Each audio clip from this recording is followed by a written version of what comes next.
ملفوظات حضرت مسیح موعود 11 جولائی 1903 دربار شام۔ تمباکو کے مضرات کے متعلق ایک انگریزی ٹیکسٹ مجلس میں پڑھا جا رہا تھا، جس میں کل امراض کو تمباکو کا نتیجہ قرار دیا گیا تھا اور تمباکو کی مذمت میں بہت مبالغہ کیا گیا تھا۔ ٹیکسٹ کو سن کر حضرت حجت اللہ مسیح پاک نے ارشاد فرمایا، اللہ تعالیٰ کے کلام اور مخلوق کے کلام میں کس قدر فرق ہوتا ہے۔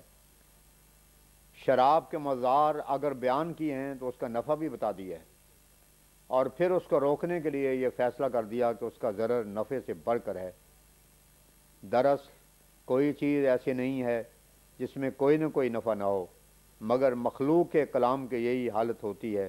اب دیکھ لو، اس نے اس کے مضرات ہی مضرات بتائے ہیں، کسی ایک نفع کا بھی ذکر نہیں کیا۔ تمباکو کے بارے میں اگرچہ شریعت نے کچھ نہیں بتایا، لیکن ہم اس کو مکروہ جانتے ہیں، اور ہم یقین رکھتے ہیں کہ اگر یہ آن حضرت صلی اللہ علیہ وسلم کے وقت میں ہوتا تو آپ نہ اپنے لیے اور نہ اپنے صحابہ کے لیے کبھی اس کو تجویز کرتے، بلکہ منع کرتے۔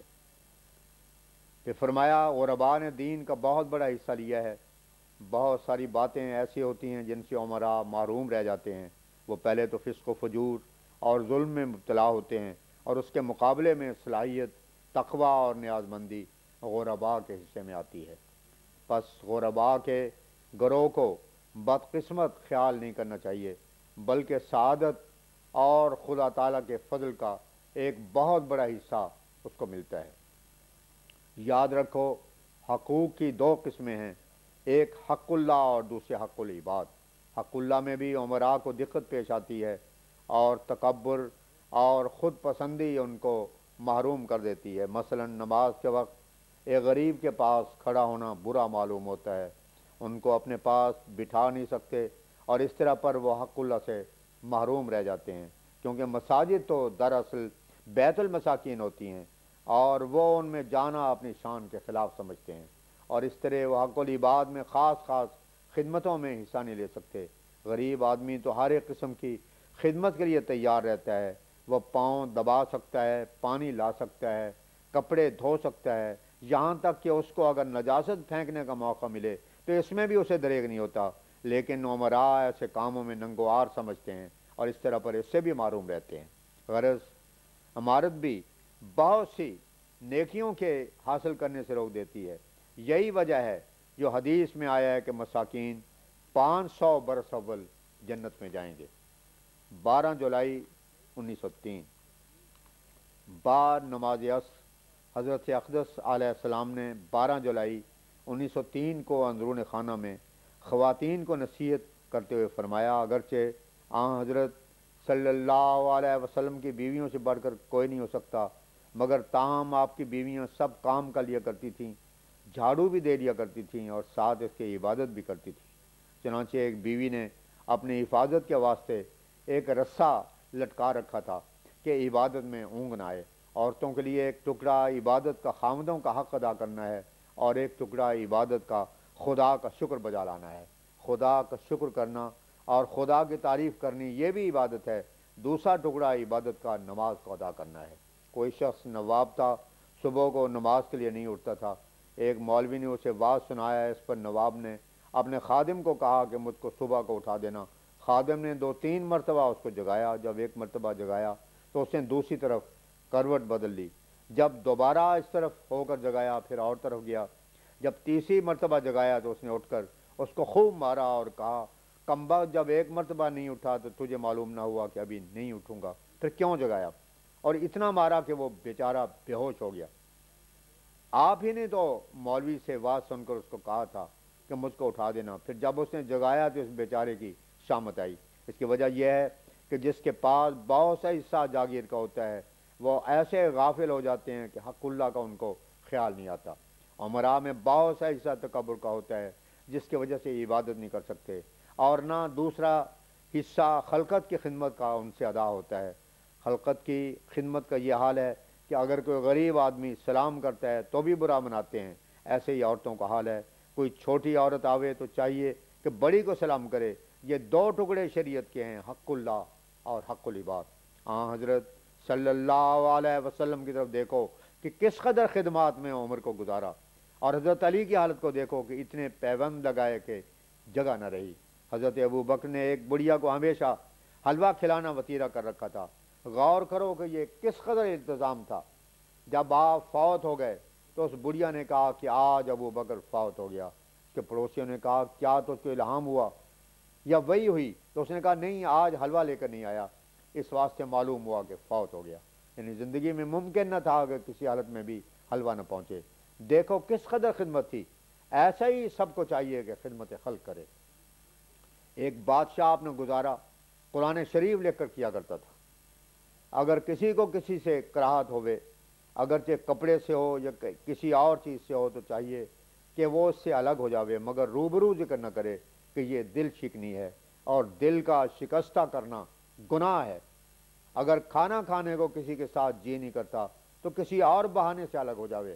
اللہ تعالیٰ فرماتا ہے لیس علیکم جناح ان تاکلوا جمیعا او اشتاتا، النور آیت 62۔ مگر اظہار نہ کرے، یہ اچھا نہیں۔ اگر اللہ تعالیٰ کو تلاش کرنا ہے تو مسکینوں کے دل کے پاس تلاش کرو۔ اسی لیے پیغمبروں نے مسکینی کا جامہ ہی پہن لیا تھا۔ اسی طرح چاہیے کہ بڑی قوم کے لوگ چھوٹی قوم کو حسین نہ کریں، اور نہ کوئی یہ کہے کہ میرا خاندان بڑا ہے۔ اللہ تعالیٰ فرماتا ہے کہ تم میرے پاس جو آؤ گے تو یہ سوال نہ کروں گا کہ تمہاری قوم کیا ہے، بلکہ سوال یہ ہوگا کہ تمہارا عمل کیا ہے۔ اسی طرح پیغمبر خدا نے فرمایا اپنی بیٹی سے کہ اے فاطمہ، خدا تعالیٰ ذات کو نہیں پوچھے گا، اگر تم کوئی برا کام کرو گی تو خدا تعالیٰ تم سے اس وقت درگزر نہ کرے گا کہ تم رسول کی بیٹی ہو۔ بس چاہیے کہ تم ہر وقت اپنا کام دیکھ کر کیا کرو۔ اگر کوئی چوڑا اچھا کام کرے گا تو وہ بخشا جاوے گا، اور اگر سید ہو کر کوئی برا کام کرے گا تو وہ دوزخ میں ڈالا جاوے گا۔ حضرت ابراہیم نے اپنے باپ کے واسطے دعا کی، وہ منظور نہ ہوئی۔ حدیث میں آیا ہے کہ حضرت ابراہیم علیہ السلام قیامت کو کہیں گے کہ اے اللہ، میں اپنے باپ کو اس حالت میں دیکھ نہیں سکتا، مگر اس کو پھر بھی رسہ ڈال کر دوزخ کی طرف گھسیٹ کر ذلت کے ساتھ لے جائیں گے۔ یہ عمل نہ ہونے کی وجہ سے ہے کہ پیغمبر کی سفارش بھی کارگر نہ ہوگی، کیونکہ اس نے تکبر کیا تھا۔ پیغمبروں نے غریبی کو اختیار کیا۔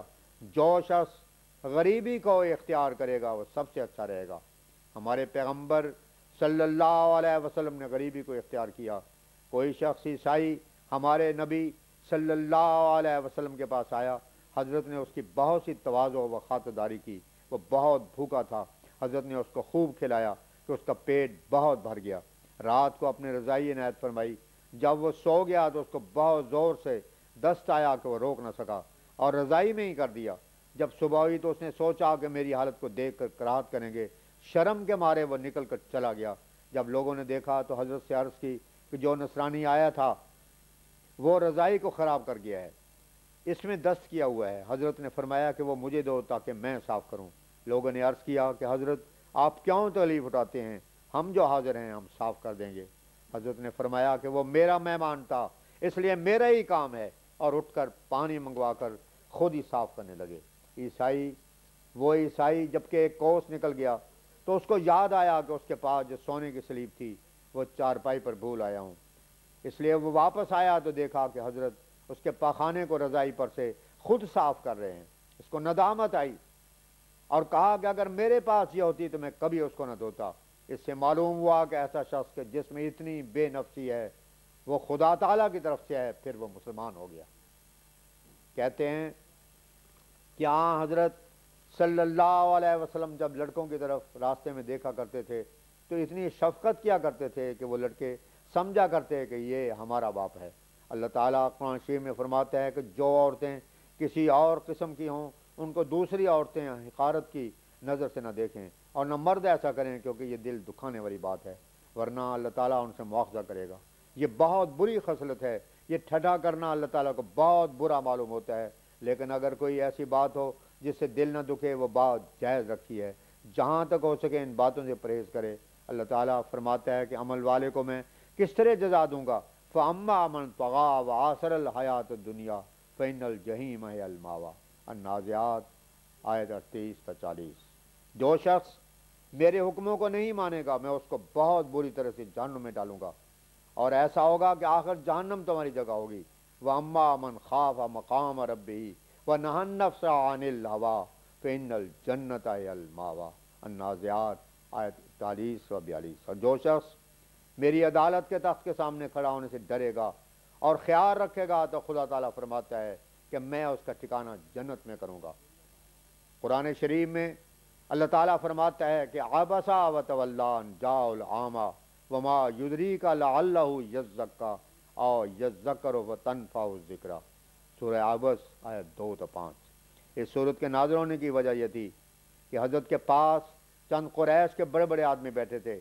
آپ ان کو نصیحت کر رہے تھے کہ ایک اندھا آ گیا, اس نے کہا کہ مجھ کو دین کے مسائل بتلا دو. حضرت نے فرمایا کہ صبر کرو. اس پر خدا تعالیٰ نے بہت غصہ کیا. آخر آپ اس کے گھر گئے اور اسے بلا کر لائے اور چادر بچھا دی اور کہا کہ تو بیٹھ. اس اندھے نے کہا کہ میں آپ کی چادر پر کیسے بیٹھوں, آپ نے وہ چادر کیوں بچھائی تھی؟ اس واسطے کہ خدا تعالیٰ کو راضی کریں. تکبر اور شرارت بری بات ہے. ایک ذرا سی بات سے 70 برس کے عمل ضائع ہو جاتے ہیں.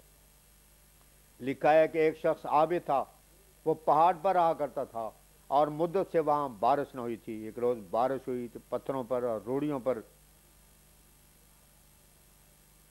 اور روڑیوں پر بھی ہوئی.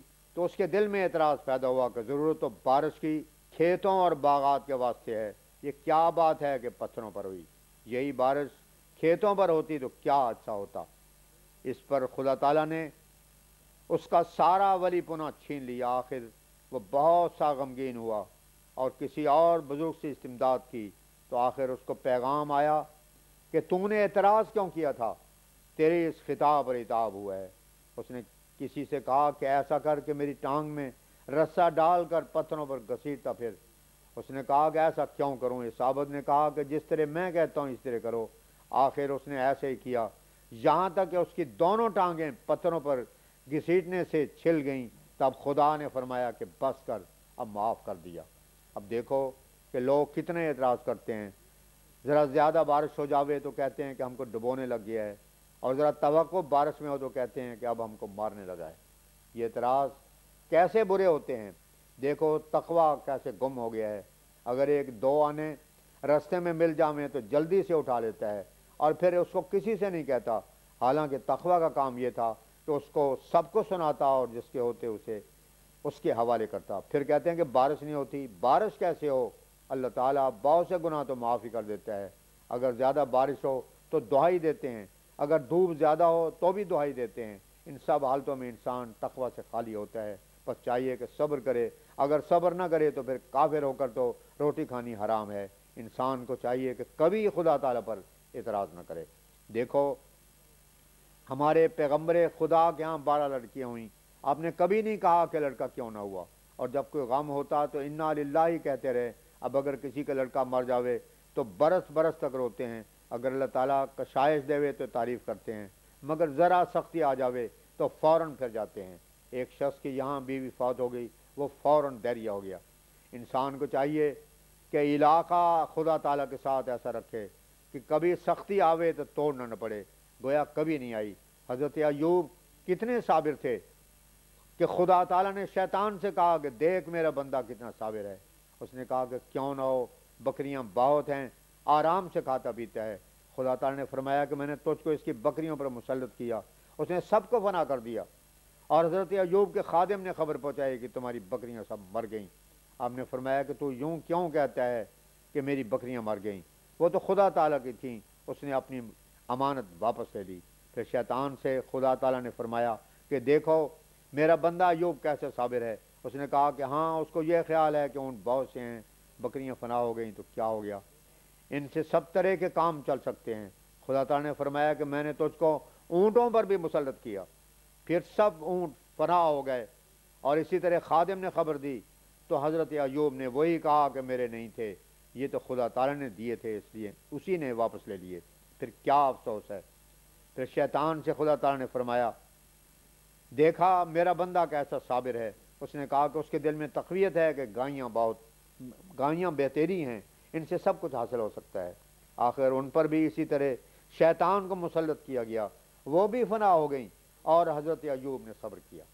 پھر خدا تعالیٰ نے فرمایا تو شیطان نے جواب دیا کہ اس کے پاس فرزند بہترے ہیں، دل میں جانتا ہے کہ کیا ہوا، جیتے ہیں تو بہت سا مال اکٹھا ہو جائے گا۔ خدا تعالیٰ نے ان کے فرزندوں کو بھی وفا دے دی، خدا تعالیٰ نے اس کے فرزندوں کو بھی وفا دے دی۔ پھر شیطان نے کہا کہ خدایا اس کی تندرستی بہت ہے، اس کو اس کی بدولت سب کچھ مل سکتا ہے۔ آخر یہ ہوا کہ نہایت بیمار ہو گئے اور تندرستی بھی جاتی رہی، مگر صبر کیا۔ اور پھر خدا تعالیٰ نے شیطان سے کہا کہ میرا بندہ کیسا صابر ہے۔